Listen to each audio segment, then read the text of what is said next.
টাকা ছাড়া ঘুরে কোনো মজা নেই। মতিন ঘরে আসোস রে? আব্বা আসো আসো। তো টাকা দাও। আমি তো ব্যাংক থেকে টাকা তুলতে পারি না। টাকা তুলতে পারো নাই মানে? চেক দিয়ে দিলাম, চেক জমা দাও নাই? আরে বাবা রে, 2 ঘন্টা লাইনে দাঁড়ায় দেখা পরে চেকটা দিচ্ছি। চেক দেওয়ার পরে ওই বেটা চেক দেখা দুইটা কইলো যে ব্যালেন্সে বলে কি ঝামেলা আছে। এগুলো আমি বুঝি নাকি? হ্যালো, আসসালামু আলাইকুম ম্যানেজার সাহেব, আমি আব্দুল মতিন। আমার আব্বার একটা 50,000 টাকার চেক দিয়ে পাঠাইছিলাম, টাকাটা দিলেন কবে? আপনার আব্বারে 50,000 টাকা চেক দিয়ে পাঠাইছেন। আপনার অ্যাকাউন্টে আছে 10,000 টাকা। আমরা কিভাবে ওনাকে টাকা দিব বলেন? কি বলেন ম্যানেজার সাহেব? জি মতিন ভাই, আপনার অ্যাকাউন্টে ব্যালেন্স আছে আর মাত্র 10,000 টাকা। কি ব্যাপার? কি হয়েছে আপনার? আরো আমার অ্যাকাউন্টে নাকি মাত্র 10,000 টাকা আছে। কি কোন আপনি? 10,000 টাকা আছে মানে? আপনার অ্যাকাউন্টে কয় টাকা ছিল? কয় টাকা খরচ করছেন? হিসাব রাখেন নি? 6-7 লাখ টাকার মতো ছিল। বাড়িতে এসে এত টাকা খরচ করলাম, হোন্ডা কিনলাম, ফ্রিজ কিনলাম, কিনে দিলাম, মুড়ে দিলাম, পঞ্চায়েত টাকা শেষ হয়ে গেছে। বুঝতে পারি না।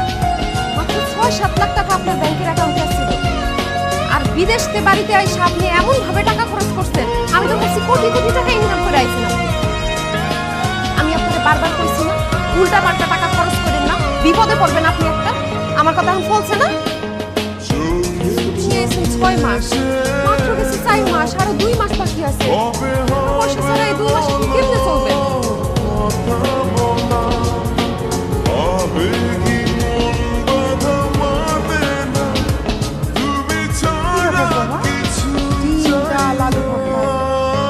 মাছ মাংস কিছু রান্না করো নাই?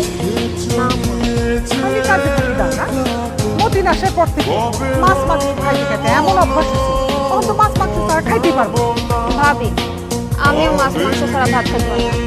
মাংস না হোক, আমার জন্য অন্তত এক পিস মাছ ভাজি করে আমার জন্য একটা মাছ ভাজি করে নিয়ে আস। এই কয়দিন যেইভাবে মাছ আর মাংস খাইছি, এখন এই ডাইল আর এই ভর্তা দিয়ে খেতে গেলে অক্ষের বমি করে দেবো, খাইতে পারবো না। আবার মাছ কম ফ্রিজে তো মাছ মাংস কিছু কি কর? মাছ মাংস ফ্রিজে নেই মানে? মাছ মাংস ফ্রিজে কেমন থাকে? আমি তো গত 2 দিন ধরে বাজার করতে পারছি। কেন? বাজার খরচ টাকা? ও বুঝছি, ও বেশি খাইতেছে না, বাপারে বেশি খাওয়া খাওয়াছে, এই জন্য বাজার খরচ না। না মা, এমন কিছু না। আসলে আমি বিদেশ থেকে যে টাকা নিয়ে আসছিলাম, টাকা শেষ হয়ে গেছে। কি? টাকা শেষ হয়ে গেছে? ওই টাকা শেষ মানে কি? ও, এই জন্যই আমি সেদিন ব্যাংকে গেছি, আমার টাকা দেয় না। কি ঝামেলা আছে? কি কসুর কাম করছিস তুই বিদেশে 5 বছর? বাবা, সবার কাজ তো একরকম না, সবার মালিকও একরকম না। যাই হোক, বিদেশ থেকে তোমার যে টাকা পাঠাইছিলাম, সেটা 20,000 টাকা দাও, আপাতত বাবার সাথে দেখা করি। ফালতু কথা কবি না। এই তুই যে আমার অ্যাকাউন্টে টাকা পাঠাইছিস, সেই টাকা কি আমার কাছে আছে নাকি? খরচা করে ফেলেছি না? আমি জমি বর্গা রাখতেছি, আমার কাছে কোনো ক্যাশ টাকা নেই। তোর টাকা পয়সা যখন শেষ হয়ে গেছে, বিদেশ চলে যা। তোর আর এই দেশে টাকার দরকার নেই। আম্মা, তোমার তো বিদেশ থেকে এক জোড়া কান্দাকি পাঠাইছি। দেশে আসার সময় হচ্ছে আমি আসছি। সেখান থেকে এক জোড়া কান্দাকি আমার দিবা, এই ছাড়া কয়েকটা দিন চলতে হবে। আমি বিদেশে যাই আবার তোমার লেগে এর থেকে বড় কান্দাকি বানাই দেবো। আচ্ছা, মায়ের তুই সবার সঙ্গে ভুল, সেই দিকে নজর দিস। তোর তো বউয়ের সঙ্গে গহনার অভাব, সেদিকে নজর পড়ে না, হ্যাঁ? নাকি বউয়ের কাছে বলতে পাওয়া যায় আমার একজোড়া কানের দুল পঞ্চায়েত দেওয়ার সময় ধরে দিতে পারবো না, তো বউয়ের সঙ্গে গহনা বিক্রি করবো।